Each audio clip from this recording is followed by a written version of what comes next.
Hello StarCraft fans, this is Falcon Paladin coming to you with yet another daily Legacy of the Void upload. This is a game between Kawaiian and Nilitsu on Dusk Towers. With me today is our special guest, Hartless.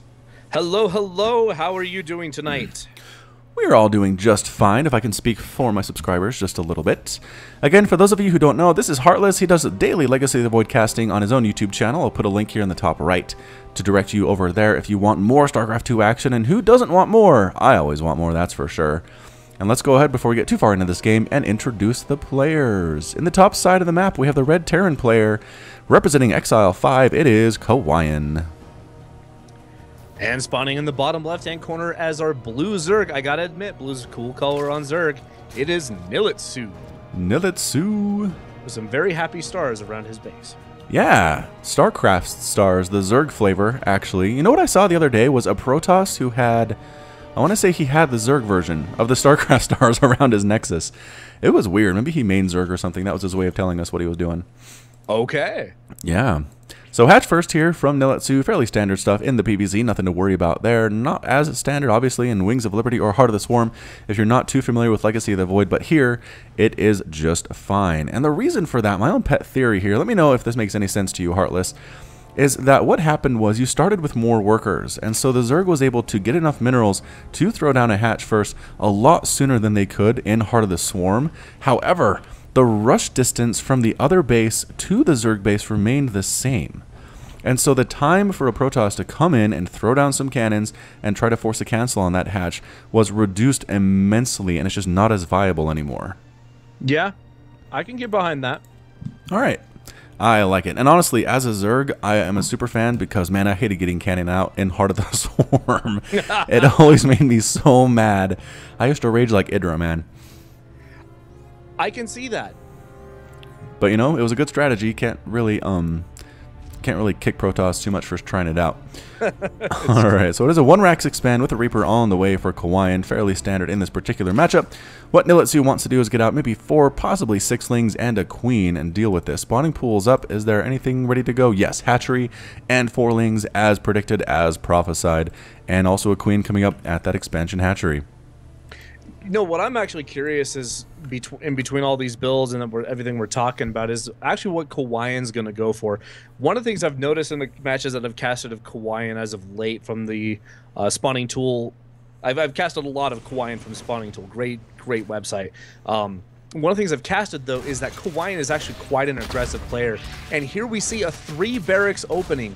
More likely than not, what we're going to see is we're going to see 3 barracks into factory straight into starport, and we're going to see medevac drops because Kawaiian loves doing that. I remember a match when he did that to Destiny and absolutely wrecked him. Same matchup, same map, just different positions. And he would go into the into the natural. He'd drop the natural, attack it. When the army went to the natural, he'd go drop the third. It was absolutely crazy. Yeah, it makes a lot of sense because Zergs do like to have that third pretty darn early. And yeah, it looks like Kawaiian is going for that 3 barracks into a factory. Also getting an orbital command on his second command center, as all good Terran players like to do. And yeah, Marine production right now, he's working on Stimpack at the moment, and that's entirely possible. That is what he is going for. The response here, again, for the Zerg really has to be static defense. I mean, we see time and time again Zergs getting dropped repeatedly by Terrans, trying to run their whole army around to catch a small group of Marines and Marauders or some Widow Mines, when really a Spore Crawler and maybe 1 Spine can really be enough to hold off that type of aggression until your defending units can get there. So we'll see if Nilitsu has that in mind, or if he's going to be stubborn and refuse to try to defend against it. But in the meantime, both players just macroing up, and we'll have to see where they go with that tech.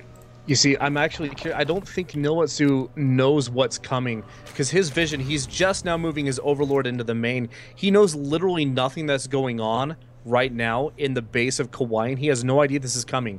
2 Evo chambers just finished, and he's getting +1/+1. He's not focused on any sort of static defense. When this attack hits, it could actually be crippling. Yeah, I like the positioning of these Marines by Kawaiian. In corners, he knows that Overlords want to come in and scout. The Marines are going to force that to not happen, not allow the Overlords in to see at all what is going on. A Ling tries to poke up the ramp, and again, there are Marines there too. So if nothing else, Nilitsu knows there are a ton of Marines on the field for Kawaiian. 17, actually 19 Marines and nothing else but workers for Kawaiian right now. He loves his Marines. As he starts to get the layer 2, though, I think he's trying to get a quick tech into Spire. But if that... he has a Roach Warren. Dangerous. He does have a Roach Warren, but 2 Medivacs are about to pop. We're going to see a drop here in just a second. They're going to load up. Yep, they go ahead and load up, and they're going to start moving on. And the Spire is so far away because layer's not even done. Yeah, absolutely. I mean, there are 6 roaches in production. +1/+1 for those roaches is on the way. Not sure it will finish in enough time to deal with these Marines.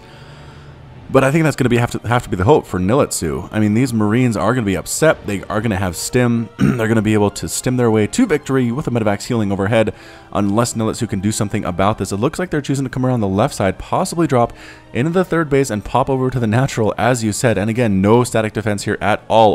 Overlord positioning should catch this now. The question is, does Nilitsu see this and can he respond in time? He is sending roaches and ravagers over to try to deal with this, and indeed, here comes the defense and here comes the attack. All right, the Marines are going to go ahead and drop. The Crocodile is going to land, but it completely whiffed. But here it is. This is where this comes into play. He picks up and he goes into the third. He's going to get a couple more drone kills, and then once the army comes around, he's going to go back into the natural. This is exactly what he did to Destiny. Oh, Nilitsu leaves some units behind. There we go. Now he's leaving some roaches and a queen here to make sure the drop can't go back to the natural. No, his whole army's here again. But that is actually okay, because it looks like the Medivacs are not planning on doing that bounce attack. One of them is very low on health, and I think that's enough to make Kawaiian retreat at this point, as a 4th base comes up for Nilitsu. I honestly thought that was going to be a lot more damaging than it actually was. That was actually a really good job at Nilitsu, not fully dedicating a defense to one base and then having to go all the way to the other. He left a couple units to be able to shut down the drop as they come, because that is obviously the weakness of drops, is how fast it takes them to occur when you're actually trying to drop your units out. So good job on Nilitsu. That was a pretty good hold. Yeah, this Roach Ravager composition looking pretty darn good. They have +1/+1, which makes them especially effective against these Marines. A 3rd command center is down for Kawaiian. It's already an orbital command, and that 4th base, if it can finish for Nilitsu, is going to be immensely useful. However, Marines are dropping it. Yeah, this is such a precarious situation for Nilitsu, because he has to keep this 4th base alive. Really, if he doesn't keep this 4th base alive, he's not going to be able to keep up with the production of Kawaiian, because he's going up to 3 base. I believe he's now at like 8. I want to say like 8 barracks, getting plus. I think +1/+1 is already finished. +1 attack, and yeah, +1 shields just now finishes too. So he's going to be in a pretty precarious situation trying to deal with these drops as they happen. And but at the same time, he has put down some static defense. He does have the Spore Caller, so I think that he'll be okay. Yeah, the Spore Caller does get the medevac there. Nicely done with the static defense. The Queen trying to help as well. Can't quite manage against those Marines. A drop on the high ground here, boosting onto the low ground for Kawaiian. But again, Roach's Ravagers are present to deal with this. The Marines just aren't doing a whole lot. Marines killing creep tumors. Another medevac falls there. Nice snipe by that Queen. Now the Marines are stuck. There's nowhere to go. They cannot be evacuated. They're trying to kill what they can, but no. All these Roaches come rolling right on in and take them all down. Though I do have to say, I like the level of detail that Kawaiian is paying attention here, because he is doing so many things right besides macroing up and getting everything ready for these bigger pushes. He's taking care of the little small things. He's taking out little creep tumors. He's making it harder for Nilitsu to move his army between the different bases. I love what he's doing here. Yeah, he's really keeping Nilitsu pinned on his 4 bases here, making him dance around. I like the static defense that he has. The Spore Crawlers have more than paid for themselves right now. But 2 medevacs boosting in here again. Can they catch the Spire is the question. Are they going to focus it down? Yes. Now choosing to focus down that Spire. Meanwhile, there's an attack on the 4th base with Marines and Marauders. That hatchery, the stim is there for the Marines and the Marauders. It's going to fall. The Spire falls at pretty much the exact same time there. And Kawaiian making these drops work. And this is such a huge, devastating blow to Nilitsu. I try not to be as absolute as I used to in my casting, but at this time, losing that 4th base, losing the Spire, that tech, that puts him so far behind Kawaiian that Nilitsu, to be able to hold this and win, it's nearly going to take a miracle. Yeah, he has the Roaches, he has the Ravagers, but again, as I've said, you can't get stuck on Roach Ravager against Marine Marauder for too long, because eventually the cost effectiveness of those units is going to catch up with you. Trying to hold it here. Corruptors are overhead. Trying to take out medevacs. I like that choice from Nilitsu, but I'm not sure it's entirely enough as the Marines and Marauders are continuing to flood down. You can see them on the minimap coming down, not even dodging Corrosive Bile here. That might be a bit of a mistake. That extra 60 damage can really matter. And the medevac count is currently down to 1 when it really for Nilitsu. It's really going to hit here in just a minute, though, because +1/+1 is going to finish up in about 5 seconds. Or +2/+2. Sorry, that's what I meant to say. +2/+2. There it is. And when these units start coming over, it's just going to start shredding the army of Nilitsu. Nilitsu is just so far behind after losing that 4th base and that Spire. It's a very, very difficult situation to be in. I do like that he has +3/+3 on the way, though, and I'm wondering how +3/+3 Roaches and Ravagers do against +2/+2 Marines and Marauders. I have to imagine Marines and Marauders probably have a bit of an advantage there, especially as, look at this, a 5th base now on the way for Kawaiian, expanding as he attacks, and a Greater Spire on the way for Nilitsu here. One of the things I would have to say I wish Kawaiian would do right now is he needs more production. He's actually only at 7 barracks. And when I say only 7 barracks, a lot of people will be like, what are you talking about? Well, the thing is, he's on a 5 base economy with 3 the bases fully mining. You need, well, technically the 5th base isn't up. But with 4 bases, you absolutely need more. You need more production. 7 is just not going to cut it. So a drop into the back here with Marines is going to get cleaned up by Roaches. Spore Crawlers took out those medevacs, but a big roll in for Kawaiian. Going to actually take out a lot of these, a lot of Roaches dying here. Widowmine's getting some nice hits off. The Corruptors are taking down medevacs, and that is immensely useful here. But again, small group of Marauders against Roaches with their +2 attacks. This 4th hatch looks like it's going to fall to Marauders. Once again, Widowmine's trying to burrow into more of an effective position. Small groups of Roaches in production here as well. Greater Spire has completed. The Widowmine's finally getting cleaned up by the Zerg, but the 4th blaze died once again as Kawaiian retreats into the night. And with going up to the Greater Spire, that, you know, when you get to that point, you have some really, really gas-heavy units. And at this point, with only 3 bases of gas, that's just not enough for your production. I think Kawaiian's just going to outproduce Nilitsu here. Yeah. I'm not trying to sound too far on the side of Kawaiian, but I really wonder what can Nilitsu do here to come back. Yeah, I mean, he's really making some very nice holds, but losing this 4th base over and over again is just murdering him. He doesn't have the income, like you said. He has 49 drones to 84 SCVs for Kawaiian. There are 2 Broodlords here. The Marine count actually isn't super high with that little death ball. More Marines coming on down. Here comes the stim from the top side and the right side here.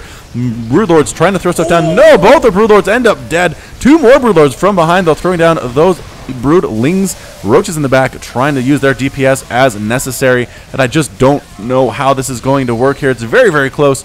Indeed, the Marauders throwing down a lot of damage. 5 kills on that Marauder, 7 kills on that Marauder. The Broodlords are remaining fairly untouched here. A lot of Marauders on the ground. They cannot shoot up, and here come the Liberators to clean up the Broodlords, and that's it. A rage quit, actually, from Nilitsu.